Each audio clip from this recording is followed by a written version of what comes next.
नमस्कार दोस्तों, स्पीड ज्ञान में आपका स्वागत है। दोस्तों, आज की इस वीडियो में हम आरआरबी एनटीपीसी में पूछे गए प्रीवियस ईयर के मैथ के क्वेश्चंस के बारे में डिस्कस करने वाले हैं। यदि आप चैनल पर नए हो तो चैनल को सब्सक्राइब ज़रूर कर लें ताकि आगे जो भी वीडियोज़ हम डालें उसका नोटिफिकेशन आप लोगों तक पहुंच सके। आज की क्लास शुरू करते हैं। पहला क्वेश्चन है,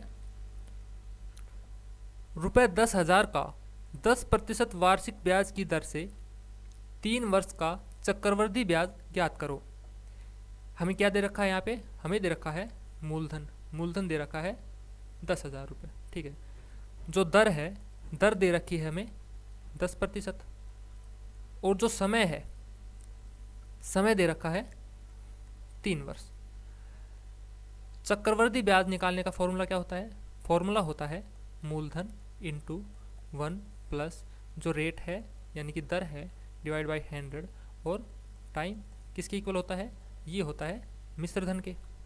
मूलधन हमें दिया हुआ है, मूलधन है हमारे पास 10,000 इंटू 1 प्लस रेट है 10 डिवाइड बाई 100 और टाइम है 3 वर्ष। ये किसके इक्वल हो गया? मिश्र धन के। हम इसको सोल्व कर लेंगे। अब इसका एलसीएम कितना आ जाएगा? 10, तो 11/10 और कितनी बार है ये? 3 बार, तो 3 बार हम इसको मल्टीप्लाई कर देंगे। 1, 2 और 3, 3 से 3 जीरो कैंसिल। अब 11 इंटू 11 इंटू 11 यानी कि 11 का क्यूब। 11 का क्यूब कितना होता है? 11 का क्यूब होता है 1331 और इसको 10 से मल्टीप्लाई करनी है यानी कि 13,310। ये क्या आ गया हमारा? ये आ गया मिश्र धन। पूछा क्या है यहाँ पे? पूछा है हमसे चक्रवृद्धि ब्याज। चक्रवृद्धि ब्याज कैसे निकाल सकते हैं? मिश्र धन में से मूलधन घटा के। 13,310 से अगर मैं 10,000 घटा दूँ, मूलधन घटा दूँ, तो कितना बच गया? 3,310। ये क्या है? ये है हमारा चक्रवृद्धि ब्याज। पूछा क्या था? चक्रवृद्धि ब्याज। यही हमारा आंसर है यानी कि option B is the right answer. दूसरे तरीके से हम कैसे कर सकते हैं इसको? दूसरे तरीके से हम कर सकते हैं, रेट दे रखी है हमें 10%। अगर हम इसको फ्रैक्शन वैल्यू में कन्वर्ट करें तो 10% का मतलब होता है 1/10। जो नीचे वाला होता है ये होता है मूलधन और जो ऊपर है ये होता है हमारा ब्याज। ठीक है, और जब ब्याज 1 है और मूलधन 10 है तो मिश्रधन कितना हो गया? मिश्रधन हो गया 11, तो 11/10 यानी कि ये हमारा हो गया मिश्रधन, ये हो गया मूलधन, और जो इनका डिफरेंस है ये आ गया हमारा ब्याज। लेकिन टाइम कितना है? टाइम है 3 वर्ष, तो हम इसको 3 कर देंगे। 11 का क्यूब होता है 1331 डिवाइड बाई 1000। ठीक है, ये आ गया, ये है हमारा मूलधन, ये है मिश्रधन, और इनका डिफरेंस कितना है? 331। ये है हमारा चक्रवृद्धि ब्याज। ठीक है, अब मूलधन यहाँ पे कितना है? 1000, लेकिन दिया कितना है? 10,000, तो 1,000 के इक्वल हम रख देंगे 10,000। एक की वैल्यू कितनी आ जाएगी? 10,000 डिवाइड बाई 1000 यानी कि एक की वैल्यू आ गई हमारी 10। हमें चक्रवृद्धि ब्याज निकालना है, तो चक्रवृद्धि ब्याज कितना है? 331, तो 331 को हम मल्टीप्लाई कर देंगे 10 से, 3,310। ये आ गया हमारा चक्रवृद्धि ब्याज यानी कि ऑप्शन। अगला क्वेश्चन है, एक वस्तु 12.5% लाभ पर 2,250 रुपये पर बेची गई। लाभ की राशि क्या थी? हमें लाभ दे रखा है 12.5%। ठीक है, और विक्रय मूल्य दिया है, विक्रय मूल्य दिया है 2,250 रुपये। अब पूछ रहा है लाभ की राशि क्या थी, यानी कि क्रय मूल्य इनसे पूछा है। क्रय मूल्य हमें निकालना है। ठीक है, कैसे निकालेंगे? क्या फॉर्मूला होता है? फॉर्मूला होता है क्रय मूल्य इंटू 100 प्लस लाभ डिवाइड बाई 100 बराबर किसकी होता है? विक्रय मूल्य के। अब क्रय मूल्य हमें निकालना है। क्रय मूल्य मैंने x मान लिया, और लाभ कितना है? 12.5, तो कितना हो जाएगा? 112.5 डिवाइड बाई 100 बराबर विक्रय मूल्य कितना है? 2,250 की। तो x की वैल्यू मैं लिख सकता हूँ 2,250 मल्टीप्लाई बाई 100 डिवाइड 112.5, और अगर मुझे दशमलव हटाना हो तो मैं इंटू 10 कर सकता हूँ, तो यहाँ से दशमलव हट जाएगी। अब ये कितने बजा रहा है? ये जा रहा है यहाँ से 2 पे पूरा पूरा, यहाँ से कितना आ गया, ये आ गया 2000 रुपये। एक्स मैंने क्या माना था, एक्स माना था क्रय मूल्य, तो क्रय मूल्य आ गया हमारे पास 2000 रुपये। और निकालना क्या है, लाभ की राशि। विक्रय मूल्य हमें दिया हुआ है 2250, विक्रय मूल्य है 2250, तो लाभ कितना हो गया, विक्रय मूल्य माइनस क्रय मूल्य 052, यानी कि 250 रुपये क्या आ गया, हमारा लाभ आ गया। Option B is the right answer. अगर दूसरे तरीके से हम इसको करें तो कैसे कर सकते हैं, हमें लाभ दिया है 12.5%, अगर इसको फ्रैक्शन वैल्यू में हम कन्वर्ट करें तो 12.5 का मतलब होता है 1/8, ठीक है। जो नीचे वाला है ये होता है क्रय मूल्य, और जो ऊपर वाला है ये होता है लाभ या हानि, लेकिन हमें लाभ दिया है तो विक्रय मूल्य कितना हो जाएगा, यहाँ से विक्रय मूल्य हो गया 9, ठीक है। और विक्रय मूल्य हमें दिया हुआ है 2250, तो 9 के बराबर मैं क्या रख दूंगा, 2250 रुपये। 1 के बराबर, 1 के बराबर क्या होगा, 1 के बराबर डिवाइड बाई 9 हो जाएगा। और पूछा क्या है, लाभ, लाभ है हमारा 1, तो इंटू 1 कितने में जाएगा, 9 दूनी 18, 9 पंच 45, यानी कि 250 रुपये लाभ आ गया। अगर क्रय मूल्य हमसे पूछ लेता तो क्रय मूल्य कैसे निकालते, 1 की जगह मैं क्या करता 8 से मल्टीप्लाई, और इसका आ जाता 2000 रुपये। तो आंसर है हमारा ऑप्शन बी, यानी कि 250 रुपये। अगला क्वेश्चन है, 100 विद्यार्थियों की कक्षा में 20 विद्यार्थी केवल स्पेनिश बोलते हैं, 30 विद्यार्थी केवल फ्रेंच, 15 विद्यार्थी केवल जर्मन, 10 विद्यार्थी स्पेनिश और फ्रेंच दोनों, 5 विद्यार्थी जर्मन और फ्रेंच दोनों, और शेष विद्यार्थी केवल इंग्लिश बोलते हैं। हमें दिया हुआ है यहाँ पे जो टोटल स्टूडेंट्स हैं वो है 100, ठीक है। जो केवल स्पेनिश बोलते हैं यानी कि ओनली जो स्पेनिश बोलते हैं वो है 20, जो केवल यानी कि ओनली फ्रेंच बोलते हैं यानी कि जो केवल फ्रेंच बोलते हैं वो है 30, और जो केवल जर्मन बोलते हैं यानी कि ओनली जर्मन जो बोलते हैं वो है 15। अब 10 विद्यार्थी वो हैं जो स्पेनिश और फ्रेंच दोनों बोलते हैं, यानी कि स्पेनिश और फ्रेंच जो दोनों बोलते हैं वो कितने हैं 10, और 5 विद्यार्थी हैं जर्मन तथा फ्रेंच दोनों बोलते हैं, जर्मन तथा फ्रेंच जो दोनों बोलते हैं वो है 5, ठीक है। टोटल तो है हमारे पास 100, और ये हमें डाटा दिया हुआ है, और बोल रहा है जो शेष विद्यार्थी हैं वो केवल इंग्लिश बोलते हैं, ठीक है। तो मैं शेष कैसे निकाल सकता हूँ, टोटल में से अगर मैं इन सबको घटा दूँ तो शेष आ जाएगा यानी कि इंग्लिश आ जाएगा। तो 100 में से मैं घटा दूंगा, ये इनको मैं ऐड कर दूंगा 20 प्लस 30 प्लस 15 प्लस 10 और प्लस 5, कितना होगा ये 20 और 30 50, और 10 60, 70 और 10 80, यानी कि 80। 100 में से जब मैं 80 घटा दूंगा तो ये आ गया 20। जो 20 है ये आ गया हमारे पास ओनली इंग्लिश, ये क्या करते हैं, ये केवल इंग्लिश बोलते हैं, ठीक है। अब पूछ रहा है ये कितने विद्यार्थी फ्रेंच बोलते हैं। अब देखो फ्रेंच कितने बोलते हैं, ओनली फ्रेंच यानी कि केवल फ्रेंच कितने बोलते हैं 30, और जो स्पेनिश के साथ फ्रेंच बोलते हैं वो है 10, और जो जर्मन के साथ फ्रेंच बोलते हैं वो है 5। इनको हम ऐड कर देंगे 30 और 10 40 और 5 45, यानी कि ऑप्शन डी 45। कितने विद्यार्थी फ्रेंच बोलते हैं, तो फ्रेंच बोलते हैं 45।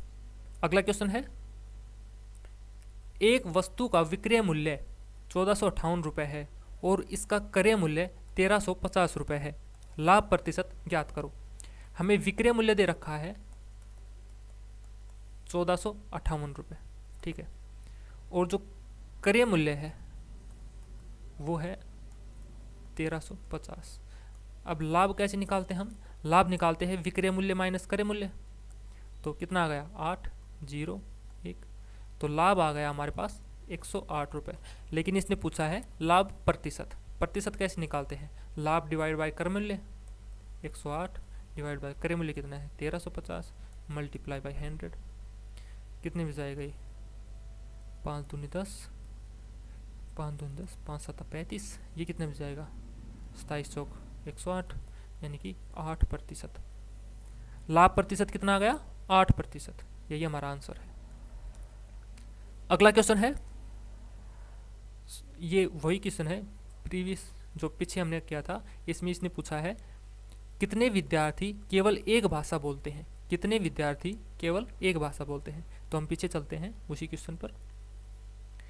इसमें हमें बताना है कितने विद्यार्थी केवल एक भाषा बोलते हैं। देखो, ओनली स्पेनिश कितने बोलते हैं 20, ओनली फ्रेंच बोलते हैं 30, ओनली जर्मन कितने बोलते हैं 15। तो 20, 30 और 15। और हमने निकाला था जो केवल इंग्लिश बोलते हैं वो कितने थे 20। तो हम इन सबको ऐड कर देंगे, 20 और 20 40 और 30 70 और 15 85, यानी कि 85। तो कितने बोलते हैं 85, ऑप्शन डी। कितने विद्यार्थी केवल एक भाषा बोलते हैं, तो वो है 85, 85। अगला क्वेश्चन है,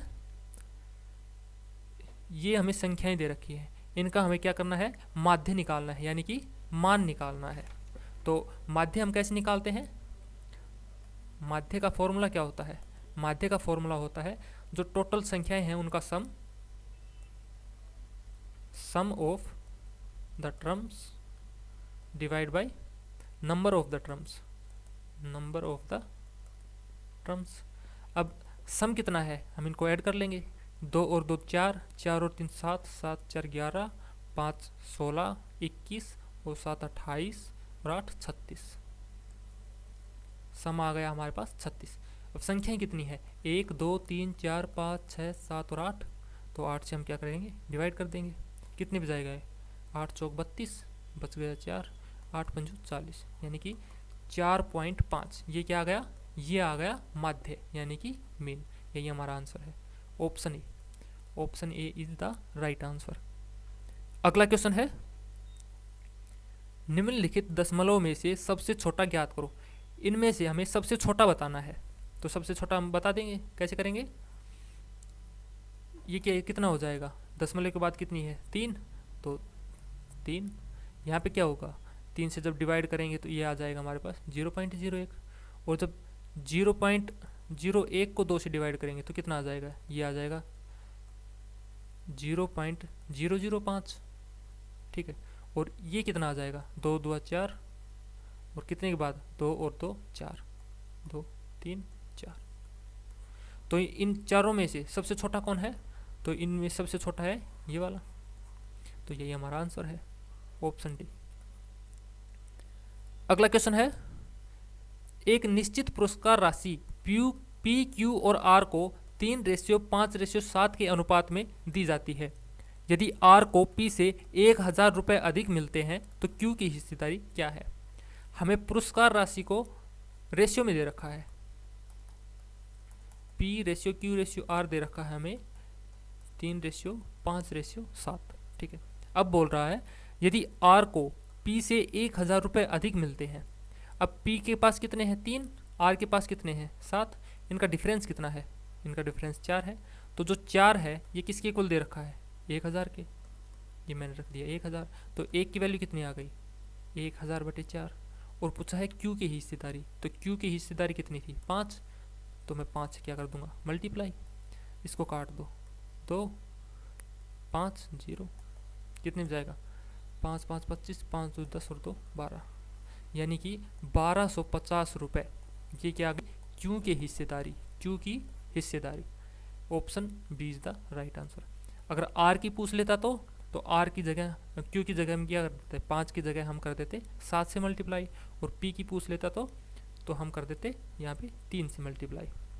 अगला क्वेश्चन है, 15% छूट के बाद 2 पेन का एक पैकेट 340 रुपये में खरीदा गया था।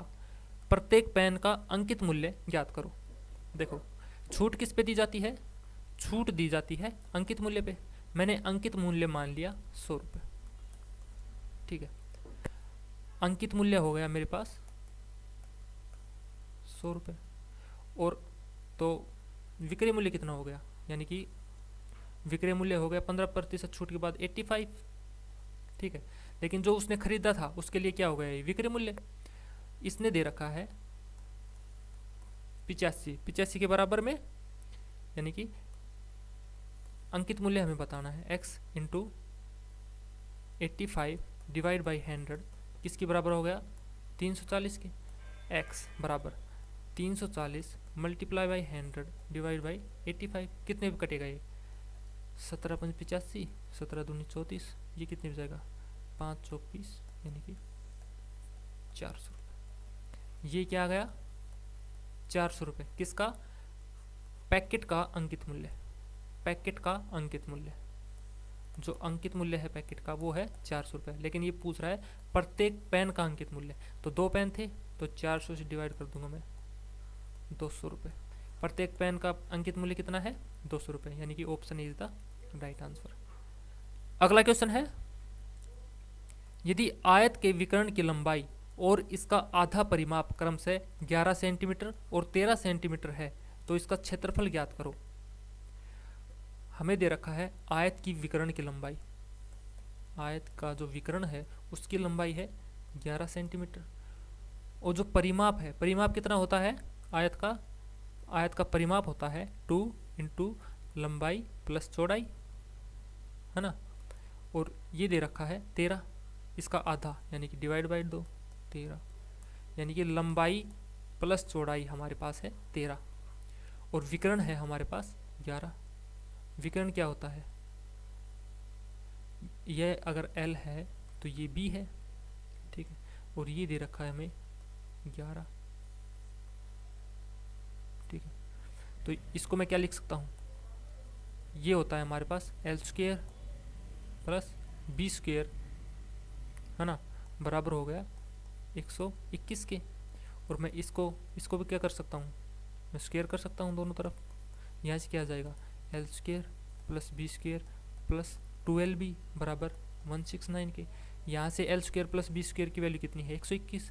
मैं ये 121 यहाँ पे पुट कर देता हूँ, 12B बराबर में 169। तो 2LB किसके बराबर आ गई, 169 माइनस 121, तो 2LB आ गई हमारी 9 से 1 है 8, 48, और LB आ गया 24।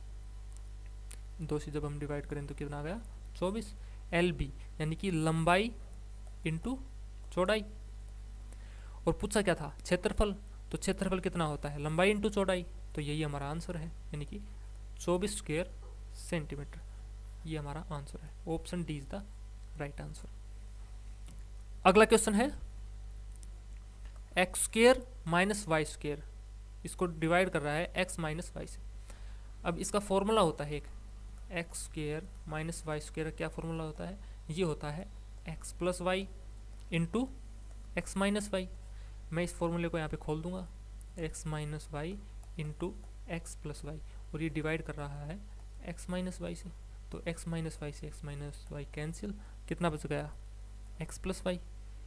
Option B is the right answer, ये हमारा आंसर है। अगला क्वेश्चन है, पति और पत्नी प्रति माह 45,000 रुपये और 35,000 रुपये कमाते हैं। वे प्रति माह प्रत्येक के हिस्से में से 5,000 रुपये अनाथालय में दान करते हैं। यदि दान निकाल देने के बाद तो पति की आय उनकी संयुक्त आय का कितना प्रतिशत है। देखो, पति और पत्नी, पति कितना कमाता है प्रति माह, 45,000 रुपये, पत्नी कितना कमाती है, 35,000 रुपये, ठीक है। अब क्या बोल रहा है, वे प्रति माह प्रत्येक के हिस्से में से 5,000 रुपये अनाथालय में दे देते हैं, यानी कि 5,000 रुपये प्रत्येक, दोनों अनाथालय में दे देते हैं। तो कितना बचता है इनके पास, इसके पास 40,000 रुपये और इसके पास 30,000 रुपये, ठीक है। अब बोल रहा है, यदि दान निकाल देने के बाद पति की आय उनकी संयुक्त आय का कितना प्रतिशत है। तो पति की आय कितनी है, 40,000, दान निकालने के बाद कितनी है, 40,000, और इनका संयुक्त कितना है, 40 और 3 70,000 डिवाइड बाई 100, यानी कि 400/7, कितने बच जाएगा ये, 7 5 35, 5 7 7 49, 1 7 1 7, 7 चौक 28, यानी कि 57.14%। कौन सा है, option C, option C is the right answer. अगला क्वेश्चन है, यदि एक वृत्त की परिधि 18 पाई सेंटीमीटर है तो वृत्त का क्षेत्रफल क्या होगा? वृत्त की परिधि, वृत्त की परिधि, वृत्त की परिधि का फॉर्मूला होता है 2 पाई आर। ठीक है, इसने परिधि दे रखी है 18 पाई, यानी कि 2 पाई आर है, वो हमारे पास है 18 पाई के इक्वल। पाई से पाई कैंसिल और आर की वैल्यू आ जाएगी 18/2 यानी कि 9। रेडियस आ गई मेरे पास 9। ठीक है, 9 सेंटीमीटर आ गई मेरे पास रेडियस। अब पूछ रहा है वृत्त का क्षेत्रफल क्या होगा? तो वृत्त का क्षेत्रफल का फॉर्मूला होता है पाई आर स्क्वायर। ठीक है, तो आर कितनी है मेरे पास 9, यानी कि 9 का स्क्वायर कितना होगा 81 पाई स्क्वायर सेंटीमीटर। यही हमारा आंसर है। कौन सा है? Option C. Option C is the right answer. अगला क्वेश्चन है 5 cos square 0 degree minus 4 sine square 30 degree plus 6 cosecant square 45 degree, इसकी वैल्यू बतानी है हमें। तो मैं क्या करूँगा यहाँ पे 5 इंटू कोस 0। कोस 0 की वैल्यू कितनी होती है 1, और जब हम उसका स्क्वायर करेंगे तो 1 आएगा, माइनस 4 साइन स्क्वायर 30 डिग्री कितना होता है 30 डिग्री होते हैं साइन 30 1/2, लेकिन जब स्क्वायर है तो कितना हो जाएगा 1/4 प्लस में 6, और कोसिकेंट स्क्वायर 45 कितना होता है कोस 45 होता है √2 और उसका स्क्वायर होता है 2, लेकिन कोसिकेंट होता है कोस का उल्टा रिवर्स यानी कि 1/2।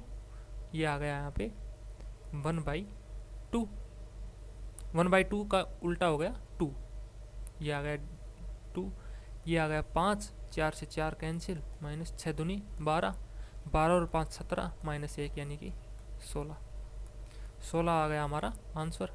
Option D is the right answer. ठीक है, अगला क्वेश्चन है एक मोटरसाइकिल m की गति दूसरी मोटरसाइकिल l से दोगुनी है। यदि m 100 किलोमीटर की दूरी को 1 घंटा तथा 15 मिनट में तय करता है तो l की गति क्या है? हमारे पास दो मोटरसाइकिल हैं, एक m है, एक है l।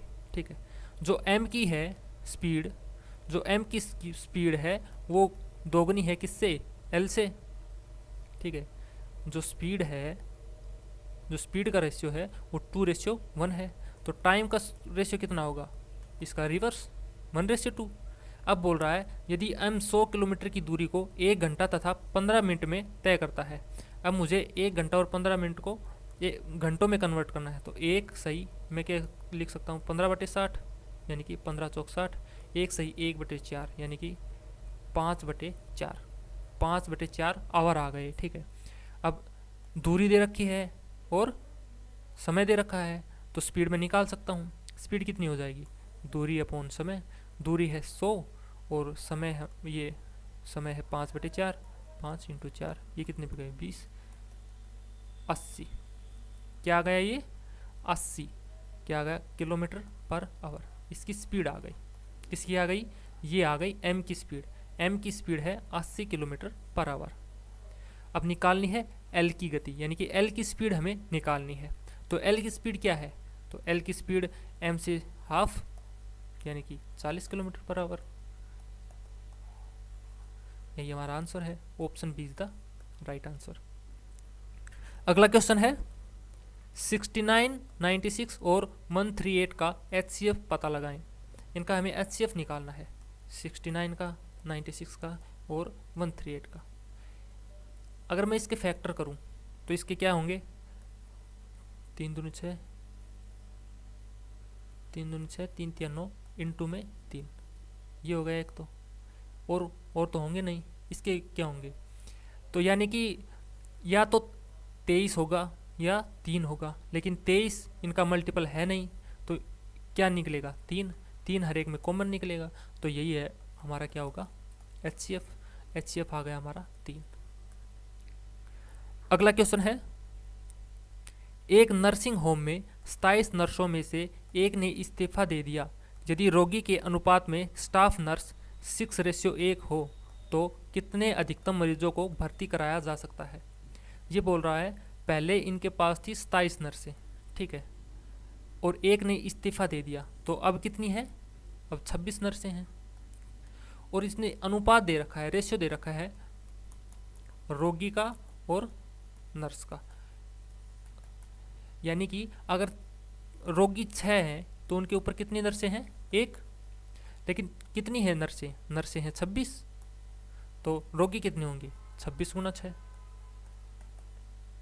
36, 6 दूनी 12 और 3 15, यानी कि 156। 26 नर्स कितने रोगियों को देख सकती हैं? 156। 156 हमारा आंसर आ गया। अगला क्वेश्चन है, यदि 4 इंटू 3x माइनस 2 बराबर 2 इंटू 3x प्लस 8 है तो x की वैल्यू हमें यहाँ से निकालनी है। मैं इसको सिंप्लीफाई करूँगा। 4 3 12x माइनस 8 बराबर है 6x प्लस 16। x को अगर मैं इधर लाऊंगा तो कितना होगा? 6x बराबर 8 इधर प्लस का हो जाएगा, 16 और 8 24। x की वैल्यू क्या आ गई यहाँ से? x की वैल्यू आ गई 3। तो यही x की वैल्यू हमें निकालनी थी, यानी कि option C is the right answer. अगला क्वेश्चन है, Z ने 4 वर्ष बाद 10% वार्षिक साधारण ब्याज सहित 10,920 रुपये चुकाए, उसने कितने रुपए उधार लिए थे? हमें दे रखा है यहाँ पे मिश्रधन दिया हुआ है, मिश्रधन दे रखा है 10,920 रुपये, ठीक है। दर दी है 10% और जो समय है हमारे पास 4 वर्ष, ठीक है। साधारण ब्याज की बात कर रहा है तो साधारण ब्याज का फॉर्मूला क्या होता है? साधारण ब्याज का होता है मूलधन गुणा दर गुणा समय बटे 100। किसके बराबर होता है ये? साधारण ब्याज। अब मूलधन हमें निकालना है। मूलधन मैं मान लेता हूँ x, दर है मेरे पास 10 और समय है 4 वर्ष और डिवाइड बाई 100। लेकिन हमें दिया हुआ है यहाँ पे मिश्रधन, तो मिश्रधन से अगर मैं मूलधन घटा दूं तो कितना आ जाएगा? साधारण ब्याज। मिश्रधन 920 और साधारण ये मूलधन मैंने माना है x, मैंने यहाँ से घटा दिया। अब कितना होगा यहाँ पे? ये बचा 4x by 10 is equal to 10,920 minus x। 10 इधर आएगा तो क्या आएगा? 4x बराबर ये 0 यहाँ आ गया और ये आ गया 10x। अब 10x इधर क्या है? माइनस का, इधर आकर क्या हो गया? प्लस का। 14x बराबर क्या हो गया? ये आ गया और x की वैल्यू आ गई यहाँ से बटे 14। कितने बच जाएगा ये? 14 7 98, 98 कितना बच गया? 11 और 14 8 112, यानी कि x की वैल्यू कितनी आ गई यहाँ से? x की वैल्यू आ गई 7800 रुपये। x हमने क्या माना था? x हमने माना था मूलधन, हमें मूलधन निकालना था, तो 7800 रुपये, यानी कि option B is the right answer. अगला क्वेश्चन है, A square plus B square बराबर 80 और a माइनस बी बराबर 4 है तो ए बी कितना है? A square plus B square हमें दिया हुआ है और ये दिया हुआ है। अगर ये जो a माइनस बी बराबर 4 दे रखा है, अगर मैं इसको दोनों तरफ स्क्वेयर कर दूं तो क्या होगा? a माइनस बी का स्क्वेयर, इसका फॉर्मूला होता है A square plus B square minus 2ab बराबर कितना हो गया? 16 के। अब A square plus B square हमें दिया हुआ है 80 के बराबर। अब A square plus B square जगह मैं 80 रख दूंगा यहाँ से। 80 माइनस 2ab बराबर 16। अब माइनस 2ab बराबर कितना हो गया? 16 माइनस 80 माइनस 2ab बराबर कितना बच गया यहाँ से? 4 और 6 और ये माइनस का है तो ए बी कितना आ गया? माइनस 64 डिवाइड बाई माइनस 2, यानी कि 32। ए बी हमसे पूछा था, ए बी की वैल्यू आ गई 32। Option D is the right answer. अगला क्वेश्चन है, एम एक काम को 5 दिन में कर सकता है, आर उसी काम को 20 दिनों में कर सकता है, दोनों मिलकर उसी काम को कितने दिनों में कर पाएंगे? एम करता है 5 दिन में, आर कितने दिन में करता है? आर करता है 20 दिन में। अब क्या करते हैं हम? अब लेते हैं इनका एलसीएम। एलसीएम कितना आ गया? 20। तो एम की एफिशिएंसी कितनी आ गई? 4 और आर की आ गई 1। जो टोटल वर्क है वो कितना है? 20। अब बोल रहा है दोनों मिलकर उसी काम को कितने दिन में कर पाएंगे। जब टोटल वर्क हमारे पास 20 है और दोनों की एफिशिएंसी कितनी है? 4 और 1, तो 4 और 1 कितनी हो गई? 5। 5 से हम इसको काट देंगे 4, यानी कि 4 दिन में। दोनों मिलकर कितने दिन में कर पाएंगे? 4 दिन में। Option A. अगला क्वेश्चन है, 5 में से 4 क्रिकेट खिलाड़ी क्रमशः 13, 9, 5 और 11 पारियां खेल चुके हैं। अगर डेटा सेट का माध्य 9 है तो 5वें खिलाड़ी के द्वारा खेली गई पारियों की संख्या कितनी है? हमें माध्य दे रखा है 9 और टोटल कितनी क्रिकेट खिलाड़ी हैं? 5। तो टोटल कितना हो जाएगा? जब माध्य को हम टोटल संख्या से मल्टीप्लाई कर देंगे तो टोटल सम आ जाएगा उनका। कितना आ गया? 45। लेकिन जो 4 है उनकी अलग अलग दे रखी है। 4 की दे रखी है 13, 9, 5 और 11। अगर हम इनको जोड़ दें और इससे घटा दें तो 5 एक आ जाएगा। तो हम इनको जोड़ देते हैं। 13 और 9 22, 22 और 5 27, 27 और 11 कितना हो गया? 38। तो 38 को मैं इसे यहाँ से घटा देता हूँ। 15 से 8 गया 7। तो 5वें खिलाड़ी की पारियाँ कितनी हैं? 7। जो 5वां खिलाड़ी है उसकी कितनी पारियाँ हैं? 7। यानी कि option C is the right answer. अगला क्वेश्चन है, यदि 12 tan a बराबर 5 है तो कोसेक a क्या होगा? ये दे रखा है 12 tan a बराबर 5। हमारे पास ये होता है, देखो ये 90 हो गया, ठीक है। ये लंब है, ये लंब है, ये आधार है और ये क्या है? ये कर्ण है। यानी कि ये क्या है? परपेंडिकुलर। ये है बेस और ये है हाइपोटेन्यूज, ठीक है। अब tan की अगर बात करें तो एक होता है LAL डिवाइड KKA और इंग्लिश में होता है PBP बाय HHB, ठीक है। ये होता है साइन, ये होता है कोस और ये होता है tan। यहाँ पे अब tan की बात हो रही है, यहाँ से tan A कितना है? ये tan A है 5/12। अब tan का मतलब होता है लंब बटे आधार, लंब बटे आधार, है ना। तो लंब बटे आधार होता है, तो लंब कितना हो गया यहाँ से? 5, यानी कि 5 आ गया ये। और आधार क्या है? आधार है 12। तो जब लंब 5 है और आधार 12 है तो कर्ण हम निकाल सकते हैं किससे? पाइथागोरस से। यानी कि 5 का स्क्वायर प्लस 12 का स्क्वायर रूट कितना हो जाएगा? 25 और 144, 169 यानी कि 13। तो हाइपोटेन्यूज यानी कि कर्ण आ गया हमारे पास 13। अब पूछ रहा है कोसिकेंट ए की वैल्यू कितनी होगी? कोसेक जो ए है वो किसका रिवर्स होता है? वो होता है कोस ए का, यानी कि इसको हम लिखते हैं कोसिकेंट ए।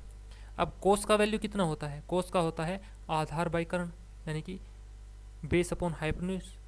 तो आधार कितना है हमारा? 12, लेकिन कोसेक कितना होगा? इसका उल्टा, यानी कि कर्ण अपॉन आधार। कर्ण कितना है? 13 और आधार कितना है? 12। 13/12 यही हमारा आंसर है, यानी कि ऑप्शन ए, ठीक है। मैं एक बार फिर से बता देता हूँ आपको। ये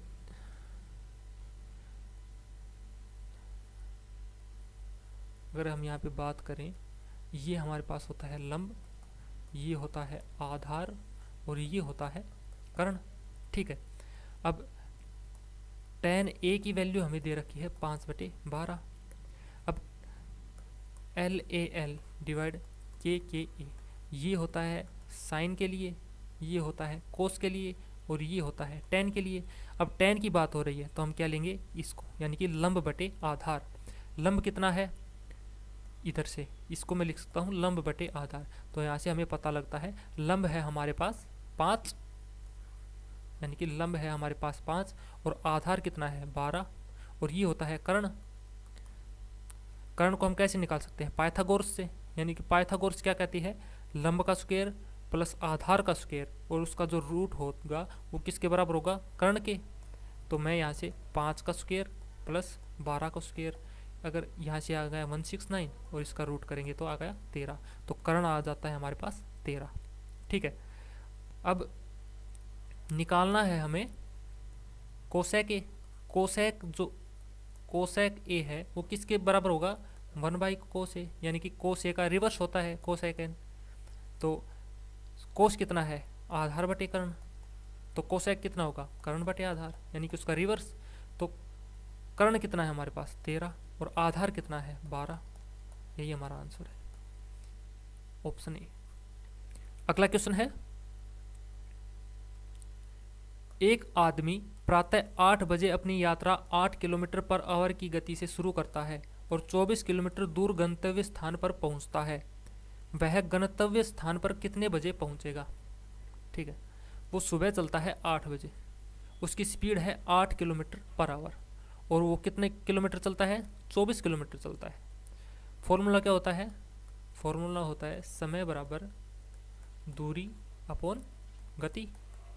ठीक है, अब समय निकालना है मुझे, तो दूरी कितनी है 24 किलोमीटर और गति है उसकी 8, यानी कि 3 घंटे में। वो कितने देर चला, वो चला 3 घंटे। कितने बजे चले था वो चला था सुबह 8 बजे और 3 घंटे चला तो कितने बजे पहुंचेगा, 11 बजे, 11 AM, यानी कि सुबह चला था तो 3 घंटे के बाद 11 AM। Option B is the right answer. अगला क्वेश्चन है, विज्ञान और कला के छात्रों का अनुपात 5:3 है। यदि उनकी कुल संख्या 1328 है तो कला के छात्रों की संख्या का पता लगाएं। विज्ञान और कला का रेशियो दे रखा है यहाँ पे 5:3, यानी कि अगर विज्ञान में 5 स्टूडेंट है तो कला में कितने हैं 3। अब बोल रहा है यदि उनकी कुल संख्या 1328 है, यानी यहाँ से हमारे पास कुल कितना है 8, तो 8 की इक्वल दे रखा है उसने 1328, एक की इक्वल कितना होगा 1328/8। और पूछ रहा है कला के छात्रों की संख्या का पता लगाए, कला कितने हैं 3, तो मैं 3 से इसको मल्टीप्लाई कर दूंगा। 8 एकम 8, 5, 8 छंग 48, 8 छंग 48, 3 से मल्टीप्लाई 36 18, 36 18 1 19, 3 और 1 3 और 1 4, 498, यानी कि कला के छात्रों की संख्या कितनी है 498। और अगर विज्ञान के छात्रों की पूछ ले तो विज्ञान के लिए हम करेंगे इंटू 5, यानी कि 166 इंटू 5, 6 5 30, 6 5 30 और 3 33, 5 और 3 8, 830। 830 तो है विज्ञान के और कला के हैं 498, यानी कि और कला का हमसे पूछा है तो हमारा आंसर है ऑप्शन सी 498। अगला क्वेश्चन है, 2 इंटू 4 क्यूब इंटू 3 का स्क्वायर डिवाइड है 3 इंटू 16। ये दे रखा है 2 इंटू 4 की 3, 3 की पावर 2 डिवाइड है 3 इंटू 16। ठीक है, अब देखो यहाँ पे 3 का स्क्वायर है, मैं इसको लिखूंगा 2 into 4 into 4 into 4 into 3 into 3 divide by 3 into 16। एक 3 से एक 3 कैंसिल। अब देखो 4 चौक 16, 16 से 16 कैंसिल। अब इनके मल्टीप्लाई कर देंगे, 4 दूनी 8, 8 तिया 24। यही हमारा आंसर है, यानी कि option A, option is the right answer. इसका क्या आंसर आएगा 24। अगला क्वेश्चन है, एक छात्र ने गलती से 68 की जगह 86 टाइप कर दिया, जिससे कक्षा का माध्य 1/2 बढ़ जाता है। कुल छात्रों की संख्या कितनी है? अब देखो 68 की जगह उसने क्या लिख दिया 86, तो जो डिफरेंस हो गया, डिफरेंस कितना हो गया 16 से 8 गया 8, 7 से 1 गया, यानी कि 18 का जो डिफरेंस हो गया उसने 18 क्या किए हैं अधिक किए हैं, इसलिए माध्य कितना बड़ा है 1/2। ठीक है, यानी कि 1/2 बराबर 18, 1 की वैल्यू आ गई यहाँ से 36। यही हमारा आंसर है ऑप्शन बी 36। ठीक है, अगला क्वेश्चन है, कौन से क्वाड्रेंट में बिंदु -4 और -3 है? देखो ये होता है हमारे पास क्वाड्रेंट, ये है एक्स एक्सिस, ये है वाई एक्सिस, इधर है वाई डैश एक्सिस और इधर है एक्स डैश एक्सिस। ये है फर्स्ट क्वाड्रेंट, ये है सेकंड क्वाड्रेंट, ये होता है थर्ड और ये होता है फोर्थ। फर्स्ट में क्या होता है पॉजिटिव पॉजिटिव, ठीक है, इसमें होता है नेगेटिव नेगेटिव, नेगेटिव पॉजिटिव, ठीक है। इसमें होता है नेगेटिव और नेगेटिव, और इसमें होता है पॉजिटिव नेगेटिव, ठीक है। अब -4 और -3 तो कौन से में है, -4 और -3, तो ये है थर्ड क्वाड्रेंट में, यानी कि ऑप्शन सी। कौन से क्वाड्रेंट में है, थर्ड क्वाड्रेंट में। अगला क्वेश्चन है, यदि 5 आदमी एक काम को 9 दिनों में कर सकते हैं तो 3 आदमी उसी काम को कितने दिनों में समाप्त करेंगे। अब जो 5 मैन हैं वो करते हैं 9 दिन में, तो 3 आदमी कितने दिन में करेंगे, 3 मैन इंटू एक्स, यहाँ से कितने पे जाएगा, मैन से मैन, 3 तिया 9, यानी कि एक्स की वैल्यू आ गई यहाँ से 15। तो 3 आदमी उसी काम को कितने दिनों में करेंगे, 15 दिनों में। Option B is the right answer. अगला क्वेश्चन है, 50 और